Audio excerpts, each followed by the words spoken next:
Let's get ready to story!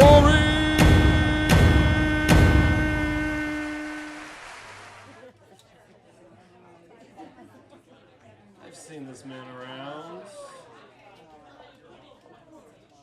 Where is Ted Michalowski? Ted. There you are. It's all yours, buddy. Thanks, Tony.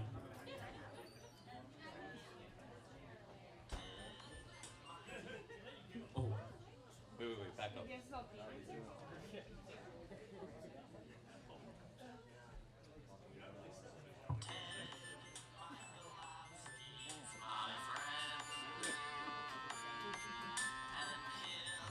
I didn't get a bio, so I have to play my theme song. That's a song written by, he's not a West Sider, Adam Walker Serrano. But anyway, I'm from West Side, and I'm really happy to have shared and honorably share the stage with Mr. Dwighty, and I'll tell you in a moment, because like Mark Denenbaum's and Rich Howell's talks, my story, which I had to come up to think of quite extemporaneously as I'm a mystery speaker, is following that theme of churches, nuns, public to private to public schools, and emergency rooms. And after I'm so motivated by seeing Mr. Dwighty talk, I want to start the story at the end, because the story spans from 3rd to 6th grade. But in 7th grade, I was in Mr. Dwighty's Lambda House 8th period history class. And boy, did I know that he was truly right with that stern, disciplinary approach. And one day, there was a kid in the back of the class. This is not part of the story, it's the end. There's a kid in the back of the class hiccuping. And Mr. Dwighty stops his class and says, "Danny, up to the front." And this kid very nervously comes up to the front. He says, "Face the class." And he walks up in behind this poor kid who's nervous about to pee and goes, "Boom!" and scares the hell out of the kid. This kid, by any chance I don't expect you to remember, ended up becoming recent Scranton Police Chief Danny Duffy. Was in my class in 1987 in Mr. Dwighty's 8th period history class. Not a part of my story, so now I'm going to tell you the story about how I ended up there. So I got bounced around from public to private to parochial school, and you see I ended up in the right places, you said. I started off at Francis Willard. I got in the principal's office a lot, thanks to the HBO kid. And then I went to St. Anne's Monastery School. And when I was there, it was recommended to me that I become an altar boy. And I thought, well, why would I want to do that? And someone said, you get to come into class late. Because if you serve Mass through the week, Monday mornings, if you serve 8 o'clock Mass, you get to come in late. And my parents said, and we'll buy you new shoes.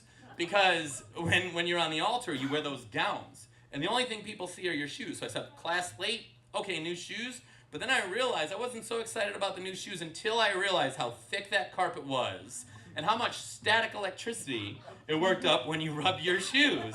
So the altar boy who would be serving Mass with me would often have so much fun and reduction of boredom by zapping each other. Every time we'd be sitting each other. And you know, it's very hard to hold back a laugh when the person next to you is holding back a laugh. Very much evidenced when we had to bring up the wine and the water and the towel, the blanket for the priest. Hey, I'm the mystery speaker. It's totally impromptu.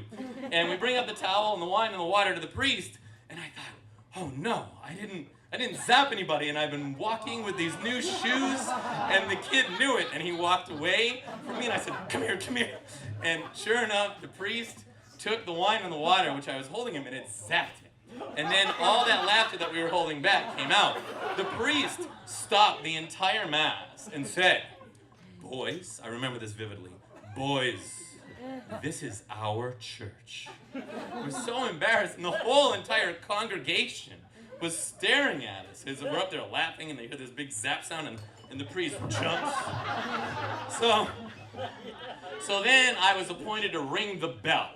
And I remember the guy's name, Larry Giordano, was an older altar boy and showed me how to ring the bell like speed metal. And the priest was already so aggravated with us. Every time, you know, when supper was ended, he took the cup. We could all recite it. And we know when the altar boy rings the bell. And I would do this grindcore speed metal. And after the Mass, he said, all right, look, we are going to have a talk.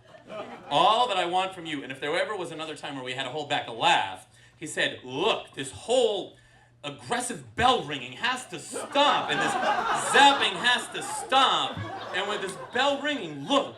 And if there was any worse word he could use, as if we were trying to hold back the laughter enough, he said, I just want a little tinkle. Come on. So this became an ongoing joke. So that the next year I'm in 4th grade and we're going, and we had an excessively pregnant teacher who was therefore excessively absent.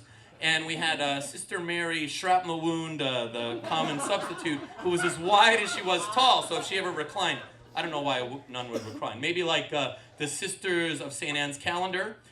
Miss November, Sister Mary Bloodshed. So we would come into a class and I'd come in late because I'm serving Mass and the kids are all acting up because it's a substitute. But she wasn't having that. So she said, up against the wall. And I was in time coming into class late to get up against the wall. And now the kids are nervous and those ties are crooked and there's puddles forming on the wall. And my friend who just served Mass with me said, hey, save that tinkle for the priest.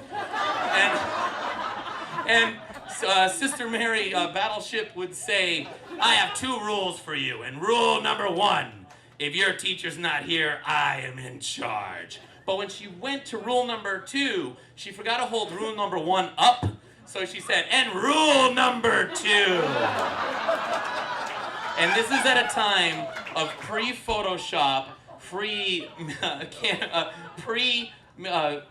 point and shoot cameras. If we could get a shot at this nun giving us rule number 2, we could have made a fortune. So anyway, I mean, as we're busting guts and busting stitches, well, I literally did that summer because we thought we were all cursed by this nun. Well, I ruptured my appendix shortly after, the next day after July 4th. My parents thought I drank some bad lemonade. So finally, they took me to the emergency room. And I went in through surgery, everything went quite well. But then when I woke up, I'm just coming out of surgery, I'm 12 years old, and I'm totally gooned.